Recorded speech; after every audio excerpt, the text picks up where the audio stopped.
So the first thing we need to do is pull the clay out right here. This is the XMT speed clay, and this is a huge 200 grams, and we don't need all of this. We can save some of this for later, right? So I'm going to rip this in half. Yeah. And then there's some good ideas you want to do when you make it into the patty and you get ready for claying.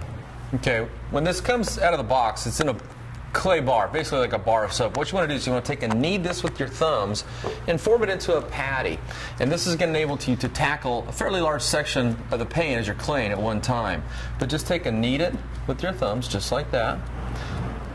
And then what you want to do is you want to take and you want to spray some of this Pinnacle Speed Lube right onto the clay and then right onto the paint. Now this comes out in a real fine mist, and you want it on there, but you don't have to hold it right next to it. You just get it all over the place. Let it rain all over the hood. You want plenty of lube. You really want to make this a nice lubricated surface so the clay will glide. All right. Just like that. And here's a little tip. After you form your patty, take and place it on your hand and put your fingertips just past the edge of the clay patty. And this way, as you put equal pressure over the face of your fingers, you'll get 100% of that clay working for you. And you just rub in a straight line, pretty much let the pressure of your hand, just light pressure, do the work for you.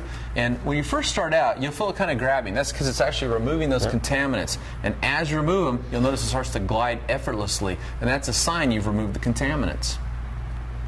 And then if you notice, you're starting to get some buildup here. That's the contaminants coming off. So periodically, you're going to want to take and knead that into itself and then reform a new patty. And the way clay works is actually there's a paint-safe abrasive inside here. And it works kind of like a piece of sandpaper. As you're rubbing it over the paint, it's going to abrade off any of the contaminants. And because the clay is kind of tacky, kind of sticky, it's going to pull them onto the clay. And that's another reason periodically you're going to want to take and re-knead it and form a new patty to expose a fresh side of the clay.